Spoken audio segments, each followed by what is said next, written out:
Welcome to the world where science and mathematics meet.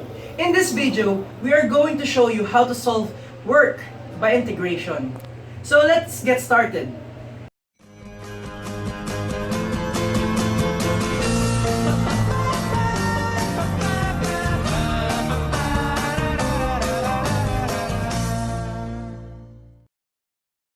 Welcome to the playbook of calculus.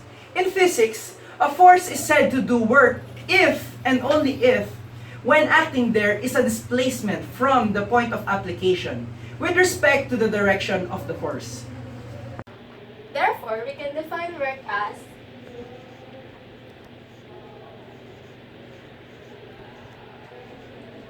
where F is the force applied and the D is the distance from the point of application, and the theta as the angle between the force applied and the displacement from the point of application.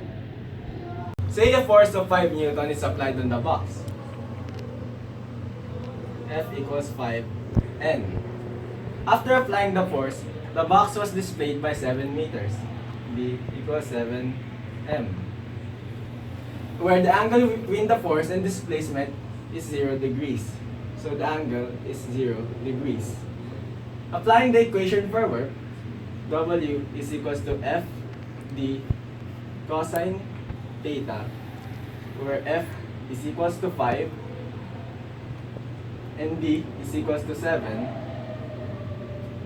and cosine 0 is equals to 1. Therefore, the work done on the object is 35 joules.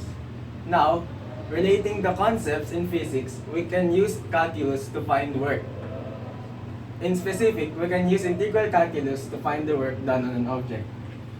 Suppose that an object moves in the positive direction along a coordinate line over the interval AB while subjected to a variable force f of x that is applied in the direction of motion.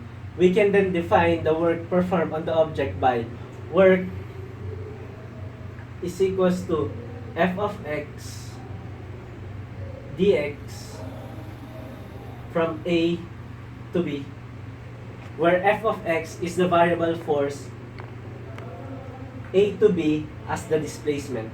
According to the English physicist Robert Hooke, a spring that is stretched x units beyond its natural length pulls back with the force f of x is equal to k times x, where k is a constant called spring constant.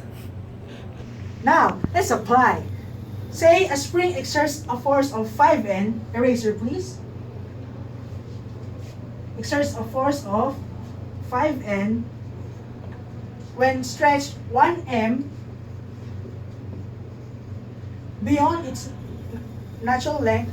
How much work is required to stretch the spring to 2 meters beyond its natural length? Again, let's say a spring exerts a force of 5 Newton when stretched 1 meter beyond its natural length.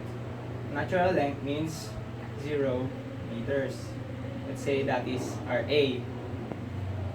How much work is required to stretch the spring 2 meters beyond its natural length?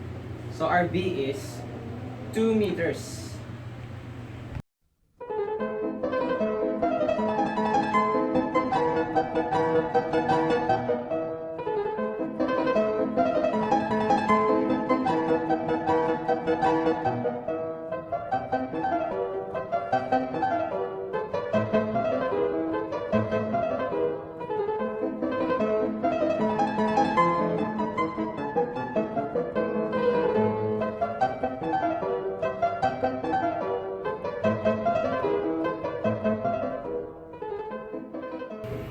So, right now, we are going to solve more problems so that we can show you how to solve work by integration even clearer.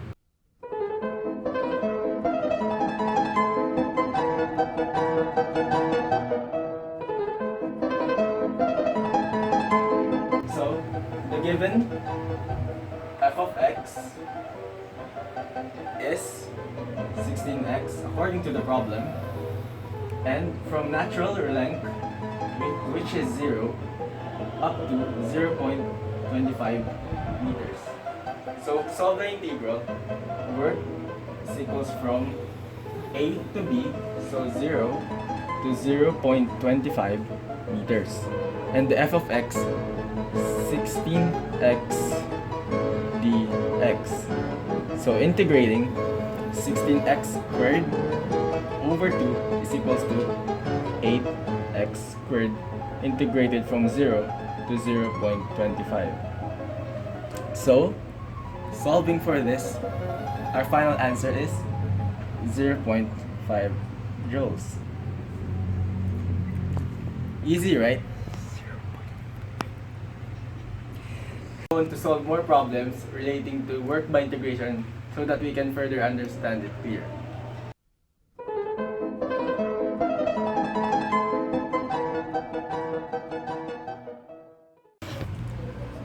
So the given is a force of F of x is equals to 4x cubed moves an object from x is equals to 0 to x is equals to 1.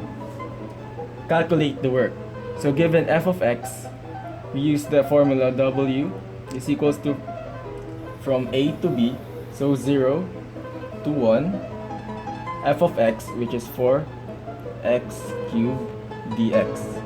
Integrating this, x to the 4th over 4, so just x to the 4 integrated from 0 to 1. So the work done on the object is 1 joules.